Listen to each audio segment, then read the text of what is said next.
It's always a pleasure being with you on Nationwide. My name is Ogochukwu Kaona. You can watch this broadcast on our social media platforms. You're welcome. Now, President Bola Tinubu extends his warm congratulations to Sir Keir Starmer, leader of the Labour Party, on the victory of his party in the United Kingdom's general election. As a former leader of the opposition in Nigeria, President Tinubu specially notes the determination and courage the incoming Prime Minister of the United Kingdom demonstrated throughout his years in the opposition. The president states that the party's ability to reform, mobilize and position itself for victory after 14 years clearly affirms the leadership qualities of Sir Starmer. He also congratulates the citizens and the government of the United Kingdom, describing the kingdom as a model of democracy and Nigeria's long-standing partner. President Tinubu looks forward to deepening relations between the two countries. Now, experts from various sectors of societal life have implored Nigerians to be more patient with President Bola Tinubu's administration as the renewed hope agenda is on course to make Nigeria greater. This was the key message at a public lecture which focused on the first year of the president in office. Ayodeji Makinde reports. It was a gathering of experts from different fields of human endeavor to deliberate on the theme Nigeria Yesterday, Today and a Prosperous Future. The public lecture by Professor Emeka Umera in solidarity and honor of President Tinubu administration's activities and impacts focused on priority areas towards a greater Nigeria. Guest speaker Senator Adams Oshiomhole, panelists and discussants highlighted inherent challenges in the country while proffering alternatives. There are a lot of things that have to be done. All of this will require courage. The good news, President Bola Ahmed Tinubu has excessive dosage of courage. And I believe he will reverse half of that, and Nigeria will be on the march again. This president is making decisions as if he's not really interested in running for a second term in office. He's making decisions that may not be popular this time, but he knows that those decisions are what Nigeria needs, especially given what he had inherited. We've done well, we've stumbled, but we can do better. And this is a moment for us to actually do better. If we take appropriate action today, tackling security, what will be tomorrow? Tomorrow, Nigerians will be happy, going to be nice. The government is making efforts. They call on Nigerians to renew their hope and patriotism as they postulate gradual but steady impacts of policies on the citizenry. This public policy advocacy and research think tank aims at also aiding policymakers in decision-making and impactful leadership. In Abuja, Ayodeji Makinde, NTA News. The Nigeria Civil Aviation Authority, NCAA, has suspended the permit of 10 private jets over failure to commence recertification process. The Director, Public Affairs and Consumer Protection of the agency, Michael Achimugu, in a statement says NCAA Regulations 2023 forbids holders of permit for non-commercial flight from using their aircraft for commercial operations or charter services. The 10 non-commercial flights affected include Ezekiel Dredging Nigeria Limited, Blee Aviation Safety Services, Ferry Aviation Development Limited, and Matrix Energy. Others are Marietta Management Services Limited, Worldwide Skypath Services, Martini Airline, Aero Lead Limited, and Skybird Air and Azuma Jets Limited. NCAA emphasizes that it is illegal to engage the services of the flights involved and other PNCF holders for commercial purposes. And our Kebbi State in the last 5 years has been battling to change the narrative of having the highest prevalence of malaria among children 5 years and below in Nigeria. The battle has not been won, but the fight is fierce. Abdul Jalil Mohammed Bawa tells us about it. Since 2018, record has it that Kebbi State has the highest rate of malaria scourge, with 52% of children under the age of 5 infected. This record has remained consistent in the last 5 years, and this has been attributed to lack of skilled health workers, irrigation farming, and socio-cultural factors such as illiteracy, poverty, and lack of sensitization.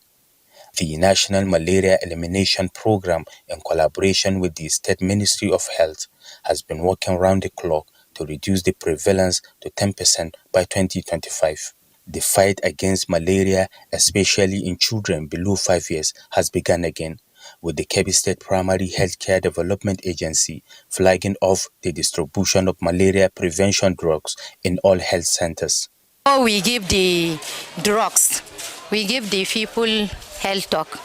In many cases, caregivers have rejected the drugs despite the sensitization and incentives introduced to encourage them. We have been having problem with the community. Some areas they will reject. Though some are complying with us, while some they will still ask us that we should bring, they don't want the polio, they prefer this, they prefer this. But now the malaria is coming. The rainy season is here again, and the prevalence of malaria is likely to be high. So the ministry says it will leave no stone unturned to ensure that residents, especially children, are protected from the scourge of malaria. In Birnin Kebbi, Abdul Mohammed Bawa, NTA News. Let's now join Iyabode Olorishola in Birnin Kebbi, and she's standing by to tell us more about how the fight against malaria is progressing. Hello, Iyabode. A very good afternoon to you. So, what is the malaria prevalence like in that state? Yeah, good afternoon, and thank you for joining us in Birnin Kebbi. The fight, just like I said in the report, has been fierce. You know, since 2008, they started with the prevalence rate of 52%, then it moved a little bit lower, then higher. As at now, the current record is that of 49%.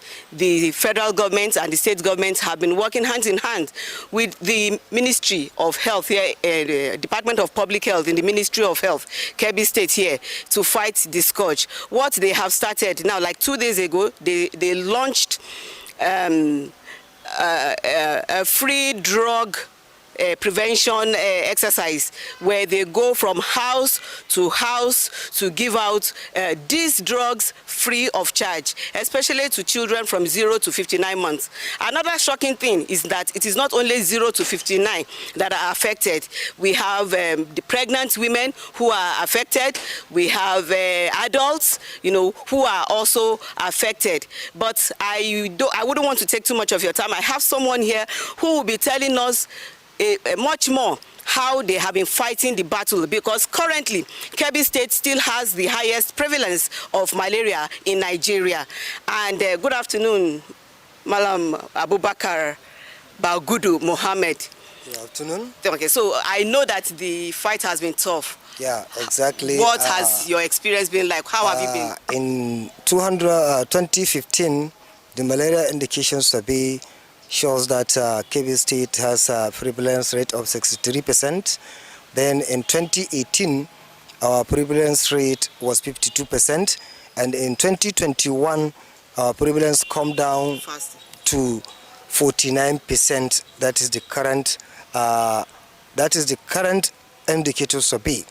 Then a lot of intervention has undergone bring down the malaria prevalence in our state. What is your major challenge now? So our major challenges is routine LLI distribution, then supportive supervision, and inadequate. What does that mean? Because you said you have about 900 facilities. 940 facilities. Only 527 facilities were being supported with malaria treatment drugs in the state. So there is a gap. How will that gap affect the prevalence? About 400 facilities were not being supported. It is only 520 something that were supported. So you see, it's affecting the prevalence rate.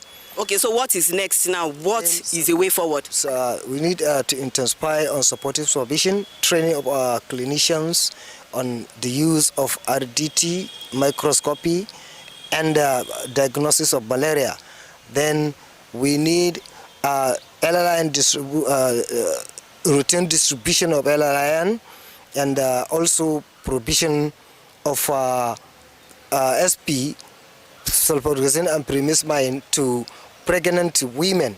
Since 2015, we have not been issuing with the SP to pregnant mothers. With this, if we go along the line with this, there is going to be an improvement and a reduction in the prevalence rate. Thank you very much. That was the Director of Public Health, Ministry of Health in Kebbi State, telling us how they have been fighting this battle and what next they need to fight this battle. Back to you, studio. Thank you, Yabode, and also to our guest, the Director of Public Health. The fight must be won. Yes. And now, to address the plight of persons with disabilities and promote their full inclusion, House Committee members on disabilities were at the National Commission for Persons with Disabilities to pin down areas needing urgent attention.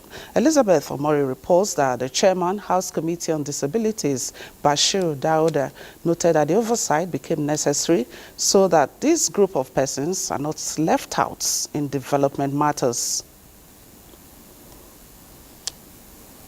There are assets of persons with disability in Nigeria, at least about 13 of them. We are going to make sure we get what belongs to us. The budget, yes, we think the budget is small. The last budget, that last time was our first budget, and we are also getting there. Now we have a lot of time to work together to really, really increase that budget from the finance to budget to the Senate and the House. States without the law, that one is actually very important. The EAS should quickly send us that because we can actually go and visit the states. Executive Secretary of the Commission, James Lalu, who briefed the committee, said the persons with disabilities in Nigeria are still confronted with myriads of challenges, but effective policies and adequate funding of the Commission will go a long way in tackling some of the problems. Nigeria, part of our universities, are still refusing to admit persons with disabilities into their institutions. Some of them are refusing to give them 5% employment opportunity in our Nigerian tertiary institutions. Some of them are even refusing to allow persons with disabilities to take positions of their own choice. Our disability cannot limit us. Robust budgetary allocation, education, and life-changing programs for them topped discussions. In other news, the House of Representatives has vowed to investigate and expose any corrupt practice hindering the success of the renewed hope agenda of President Bola Tinubu's administration. This was during an interface between the House Committee on Women Affairs and Social Development and the Permanent Secretary of the Ministry. National Assembly correspondent Muhammad Rabiu Ali reports. Alleged misappropriation and non-execution of contracts, breach of Procurement Act, and non-payment of contractors are some of the issues raised by the committee members. How did the ministry source for the funds? And if these contractors or those that supplied these empowerment materials have been paid, while those that were captured have not been paid? And it will be unfair of you to pay for any Prado that you buy illegally without payment of those contractors. What did you say? What are they paying for? Yeah, because the information reaching me is that there is a Prado pact and they are asking for 230 million to be paid. So what I think we just need to, if the DFA can oblige us, is to tell us how these disbursements were simply made. Under what vote of charge was paid? What I know is that before I came, some contractors had done their jobs and they were being owed. Not only contracts, even overhead. People had gone for assignments on behalf of the ministry of government. And there was this fuel and every other thing, consumables, that were not paid. Yeah? But after I took over, I did my best to offset most of those debts. Committee Chairman Kafilat Obara said the interactive session is not for witch hunt, but to exercise constitutional power as enshrined in the principles of check and balance in government expenditure. There should be no payment to any contractor for any purpose, for any reason, as from today, until we resolve all these issues. I so rule. No. The House has asked the Minister of Women Affairs and Social Development to appear on Tuesday, July 9, 2024. From the National Assembly, Muhammad Rabiu Ali, NTA News. The House of Representatives Committee on Land Transport is lending its support in using compressed natural gas and electricity-driven rail system to reduce the high cost of transportation in the country. This was the committee's oversight visit to Idu Railway Station in Abuja. National Assembly correspondent John Yaku has details. From the ticketing section to the luggage scanning machines, control room and coaches, the managing director of the corporation conducted committee members round to assess the condition of facilities. What about the services in the train? No, it's perfect. At an interactive session, the managing director spoke on the challenges of vandalism and derailment of trains, which he says is being tackled through collaboration with security agents and the locals. The corporation, he further explains, is consulting on the possibility of transiting from locomotive trains to a more efficient rail system in the country. The military, the Air Force and the police, civil defense have been incorporated into the system, and there is a task force that we relate with on the Abuja-Kaduna train. There must be a way that you monitor it, even remotely on your phone. The trains are converting to CNG. I think that is a beautiful idea for me. If we can handle it, I wish we had the time to go and look at it, because we went to Qatar recently and other developed cities. They are moving to clean energy. The committee is also expected to visit Kaduna, Lagos, and the Port Harcourt rail stations. In Abuja, John Yaku, NTA News. Sadia in Sokoto has the next set of reports on Nationwide today. Hello, Sadia. What's trending there? All right, hello. Thanks for joining us in Sokoto. The first batch of Sokoto State pilgrims have returned home in good health after participating in the just concluded 2024 Hajj exercise in Saudi Arabia. Bashir Ibrahim Nababa reports that the pilgrims were received on arrival by the Hajj reception committee amidst families, friends and well-wishers. The report.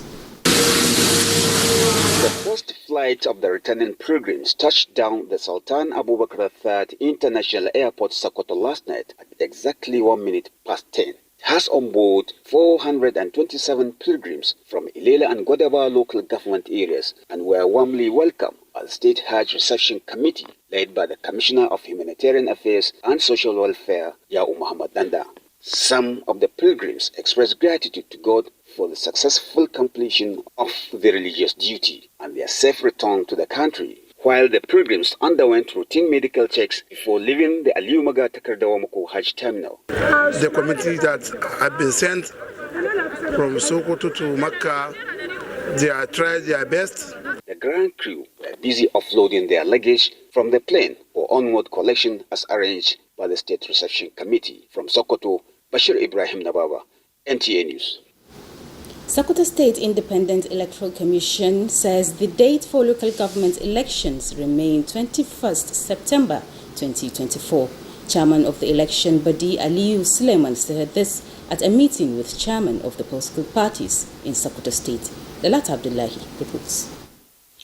The meeting convened by the State Electoral Umpire SIEC had all the political parties in Sokoto State in attendance. The essence is to remind stakeholders that the deadline for the sales of nomination forms by the electoral body remains Friday 5th July 2024. The Secretary People's Democratic Party PDP Sokoto State, Zaki Bashiri, however, called for extension of the deadline for the sales of nomination forms to another date in the interest of internal nomination process by the parties. On their part, representatives of other political parties at the meeting differed with PDP's position on the extension of the date for sales of nomination forms. Our stand is that considering the number of political parties that reject the extension, that's why we also align with the majority.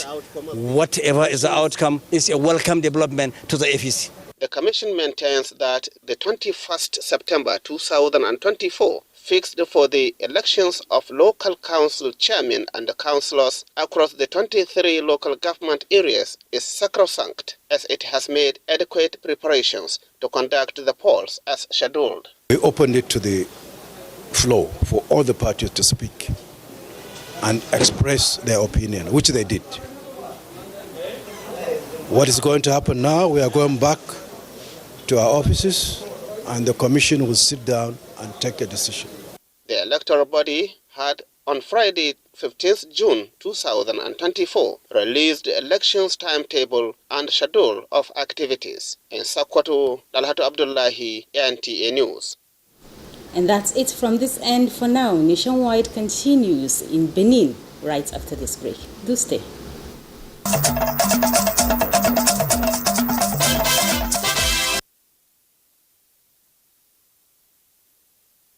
Afternoon, you're welcome to Benin. The governor of Edo State, Godwin Obaseki, says repositioning both the civil and public service for efficient service delivery is among the panacea to the nation's challenges. The governor expressed this view at the two-day strategy retreat for the think tank within the civil service in the south-south zone of the country. Goodluck Enaini reports. Declaring the two-day strategy retreat open, the governor of Edo State, who is also chairman of the Praise Commission, affirmed that the retreat is to recreate the trajectory of an efficient and effective public service capable of bringing to the fore the question of how to rebuild the country through institutions and bureaucracy at the local, states, and federal levels. A process he believes can be achievable by engaging the best brains. We cannot rebuild our country if we do not rebuild the institutions and structures that support our country. We must fix the bureaucracy that runs Nigeria at every level. If we don't fix our bureaucracy, then it will be a pipe dream. Guest lecturer and chairman Federal Civil Service Commission, Professor Tunji Olakpa's lecture dwelled on strategic leadership in civil and public service, challenges, opportunities, and future prospects. Civil service as a profession has not designed parameters to measure their returns on investment. A typical civil servant's concept of contribution is, I resume so early, 7:30. But the question is, what is the return? Edo State Head of Service, Dr. Anthony Okumbawa, Director General, Praise Commission, Ambassador Joe Keshi, made contributions on some of the issues raised in the lecture.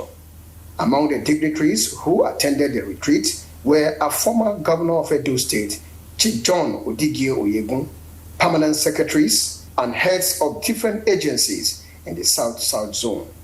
In Benin, Goodluck Enaini, NT News. Efforts are underway to enhance Nigeria's capacity to address emergencies, crises, and disasters. This initiative was highlighted during the 5th annual Hybrid Nigeria Special Emergency Preparedness and Crisis Management Simulation Week exhibition held in the state. The event was organized by the Emergency, Crisis, and Disaster Risk Management Institute. The report. The event emphasized proactive disaster risk management, featuring lectures and demonstrations on safety measures during emergencies. Let your hand be on the forehead. Take your other two fingers, place it on the chin, and you tilt the head up. You place the hand and you lock your hand, compressing 30 chest compression. Organizers also reiterated that emergencies, crises, and disasters are unplanned, hence the need for preparedness. What we are doing here is trying to build the capacity, to build the competencies of various disaster responders. This is the 5th. We've been taking it to different zones. Maybe before the year runs out, we'll go to another state. So the summit featured honorary fellowship award presentations to the Deputy Governor of Edo State, Godwin Somobayo, the Director General of the Nigerian Television Authority, Saliu Dembos, and the Commander of the 4th Brigade Nigeria Army, Brigadier General Ebenezer Oduyebo, among others.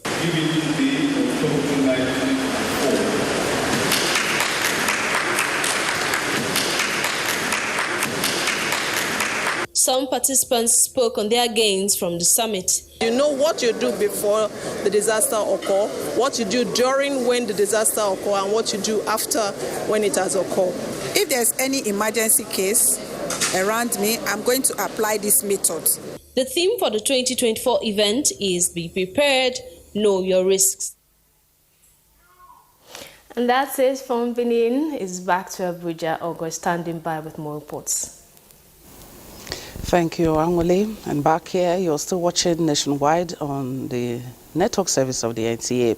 Nationwide will now continue on NTA International and NTA News 24 on DSTV, while our studio for the live transmission of the Euro 2024 matches now opens on our terrestrial platforms. Do stay tuned. The non-academic... Brown and of course, Gideon Keshi, and we shall talk about the key players now, the players that make it all happen, and one young man who has been exciting.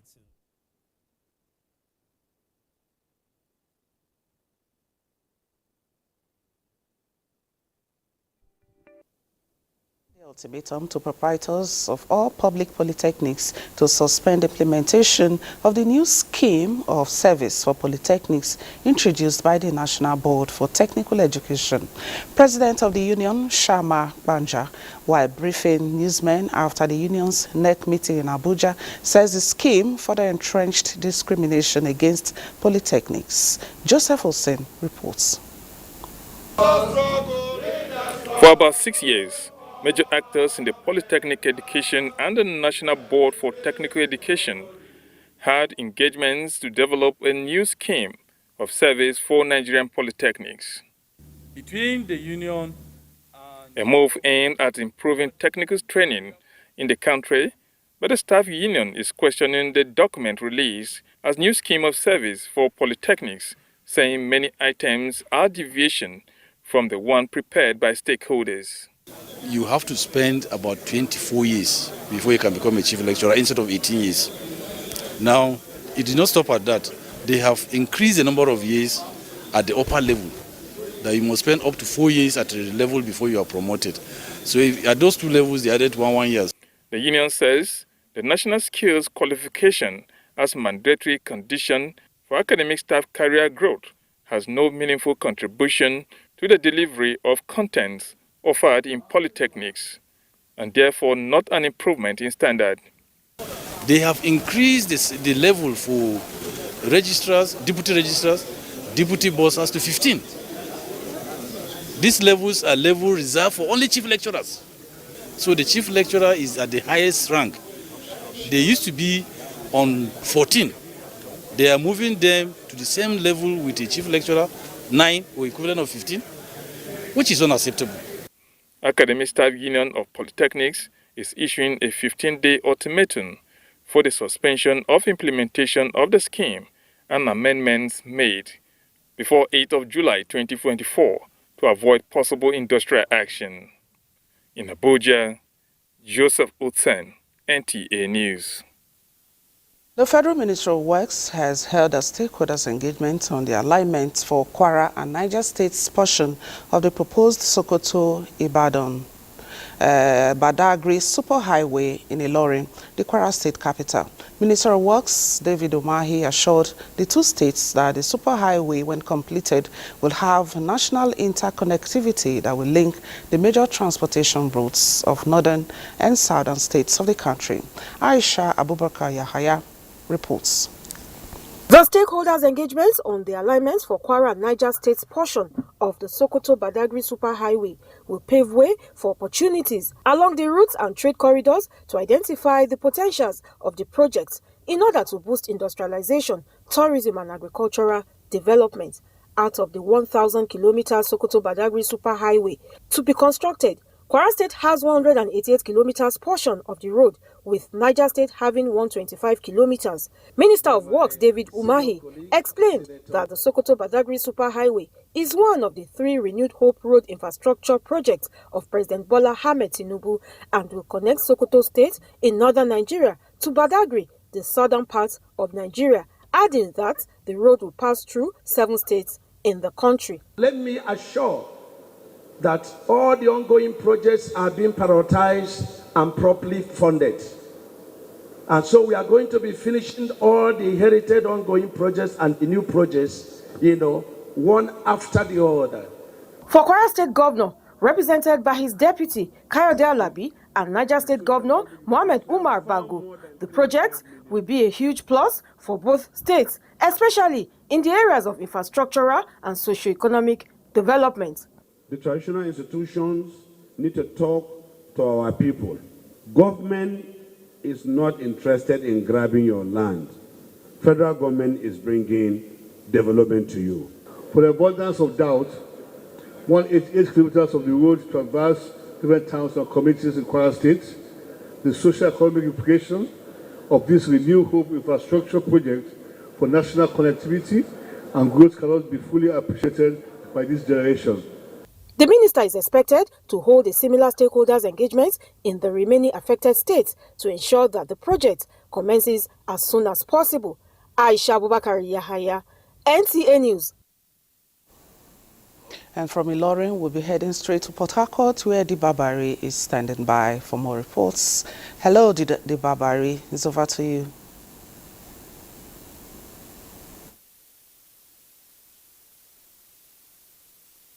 Harcourt.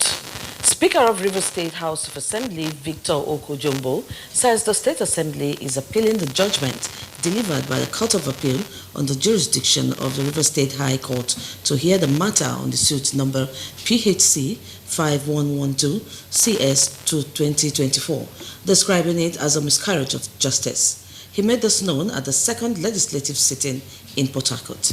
The second legislative meeting presided over by the Speaker, River State House of Assembly, Victor Okojumbo, directed their legal team to urgently proceed to the Supreme Court to challenge the ruling of the appeal court. The Speaker maintained that, contrary to speculations, the Court of Appeal did not make any declaration that Martin Amehule and 24 others did not defect from the People's Democratic Party to the All Progressive Congress. Neither did the appeal court also declare them members of the River State House of Assembly. He emphasized that there cannot be 2 houses of assembly in River State or in any other state in Nigeria. Other than that, Amehule and his team are no longer members of the River State House of Assembly, in line with the earlier declaration by the former Speaker of the House, Edison Ehie, which has not been set aside by any court in Nigeria.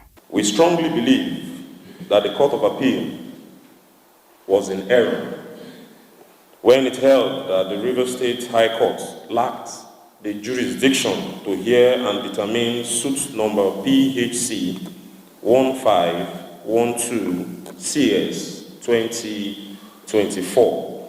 Accordingly, we have instructed our lawyers and they have filed an appeal to the Supreme Court of Nigeria, challenging the judgment of the Court of Appeal delivered on the 4th day of July 2024. 2 bills passed the first reading. They are the River State Transport Company Reform Bill 2024 and River State Emergency Management Bill 2024. The River State House of Assembly, as a matter of urgency, has asked INEC to conduct a by-election to fill vacant seats in the State Assembly. In Port Harcourt, Nkiru Onyejesi, NTA News.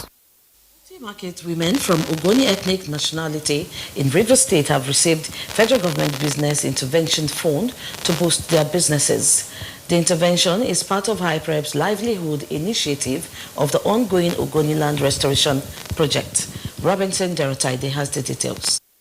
Micro, small and medium-scale enterprises are major drivers of economic growth in Ogoni land as in the larger society. to boost economic sustainability among the people. Hydrocarbon Pollution Remediation Project (IPREP), in its livelihood restoration drive, is giving out 4 million naira to 40 market women from Ogoni ethnic nationality after training them on how to manage small-scale businesses. While presenting the fund at Weyakara community, IPREP coordinator tasked the women to be ambassadors of the ongoing Ogoni land restoration project. It is designed to help promote the growth of nano businesses, thereby increasing economic activities for sustainable livelihoods at the community level. By empowering these market women, IPREP continues to prioritize inclusive participation in the project implementation process and invest in Ogoni's future. I'm happy that they agreed to be trained. They have learned a lot. They are already using the knowledge that they have gained and the training to increase their business growth. Ogoni women are known for their active trading in agro-value chain, and this fund, they say, will add value to their businesses. IPREP have remembered me to establish my business more, and the good Lord that have called us will bless them. The women also passed a vote of confidence on IPREP coordinator for his human empowerment programs. Robinson Darateide, NTA News. We are done here. The news will continue in Abuja right after the break. Stay tuned.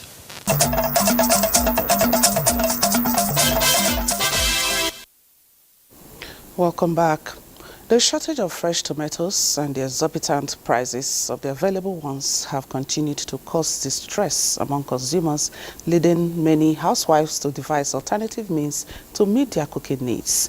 In an effort to address the challenges, the Federal Ministry of Agriculture, Abeokuta, is cultivating over 2 hectares of tomatoes to meet market needs and provide hands-on education for students. Yemi Dalemo tells us more.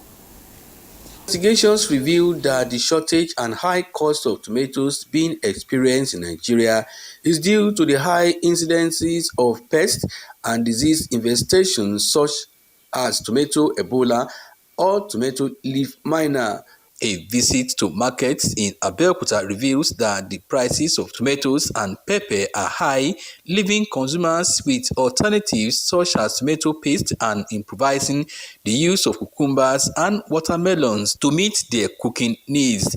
The immediate economic impact of this shortage is being felt nationwide, with many advocating for a long-term solution to ensure steady supply of tomatoes and stabilize prices. The plastic is 500, 1,000 naira, but before it's 200, 500. Encouraging individuals to go into farming at the back of your house, beside your house, plant something. In an effort to address the current tomato shortage and rising prices, the Federal University of Agriculture, Abeokuta, is cultivating over 2 hectares of tomatoes.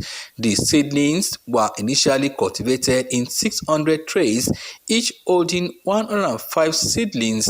The farm practical year students have now successfully transplanted more than 60,000 tomato seedlings into the farm.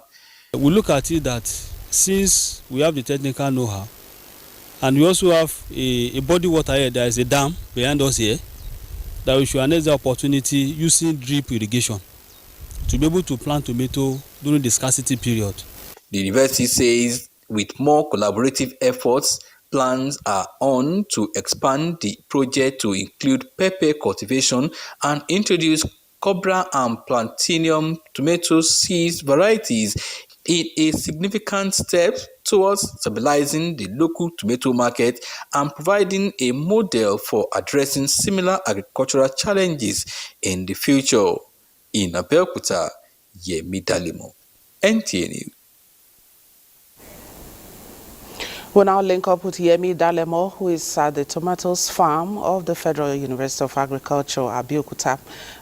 This is Cherry News. And so, Yemi, how soon should Nigerians expect the harvest? And are there plans to make this intervention all year round?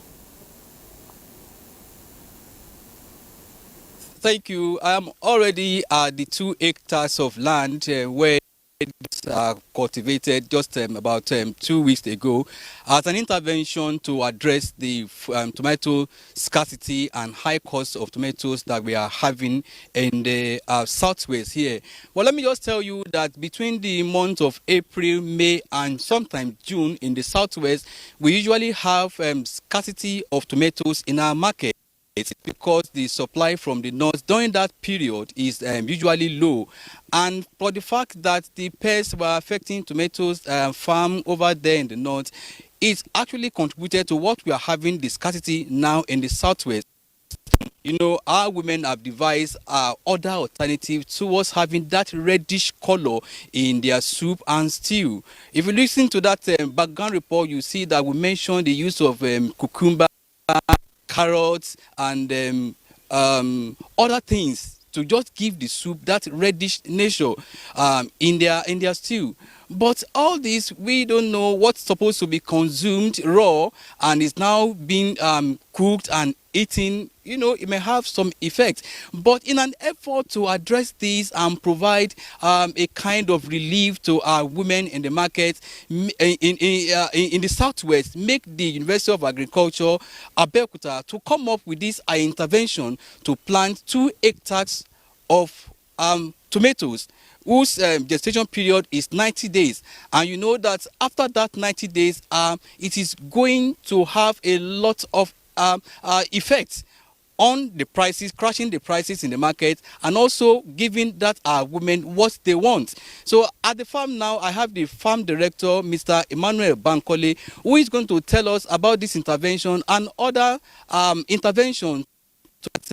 We have food sufficiency not only in Ogun State, in neighboring states, and by extension in the southwest of Nigeria. Mr. Bankole, can you tell us about this tomato intervention? Well, thank you very much. This is Federal University of Agriculture, Abeokuta.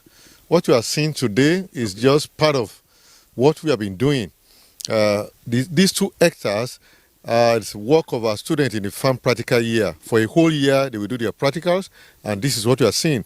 Beyond this, we've been doing this, and with the last 1-2 months, we've been selling tomatoes. People have been coming from far and near, so it's going to be continuous. After this, other intervention are also ongoing. Beyond a tomato, we are into so many other edible crops. We have just 22 hectares of cassava is being harvested now. People from outside are coming. Now let's look at this tomato farm. What is what are we expecting at the end of 3 months? What is going to be the volume of the produce from here? Well, this is an improved variety, and following good agronomic practices, we're expecting bumper harvest from here, and we are sure that this will have positive impact in our immediate environment and even beyond. Okay. Well, from here is going to be at the end of 3 months. We are going to have a lot of tomatoes in the market, and it's going to be of a good help to our women. And I'll hand over to the studio. Thank you very much, Dalemo there. I must say that tomato intervention is a right step in the right direction so that people will not be cooking what is supposed to be consumed raw, like the cucumbers and of course watermelon. Now, Nigerians have been advised to stop dropping waste materials inside drains to avoid blockage of these drains, which eventually lead to flooding of roads and homes whenever it rains. This is as the nation prepares to fight their 2024 predictions on flooding. This was made known by the Federal Roads Maintenance Engineer, Onimago Lukman of the FEMA in Delta State during an inspection of recently rehabilitated parts of federal roads in the states. Onyinye Joshua Ifeanyi has the details. People living on this federal road, Agbo, Sakumba, Oki, or Arefe Road, have constantly experienced flooding of their homes and businesses whenever it rains due to unwholesome human activities. To this end, the Federal Road Maintenance Agency, FEMA, embarked on evacuation of these waste materials and sand. This place was very bad, and the place has been blocked for the past months. When the rain falls, there is no way the water flows. But we thank federal government now for this job. So we are thanking them for what they are doing on this road. So basically, the exercise is to ensure that we provide safe, motorable road for Nigerians. We are hoping that with adequate funding, this kind of exercise is supposed to be regular. FEMA also carried out emergency reconstruction of the collapsed portion of the drain on Agbo-Bini Expressway, which caved in due to the flood. While appreciating the federal government on the palliative measures on these roads, road users are drawing the attention of FEMA to the deplorable condition of Asaba-Ila-Ebu Federal Road. Onyinye, Joshua Ifeanyi, NTA News. Olumide Oguntola is standing by for sports update. And that's Nationwide today. Thank you for watching.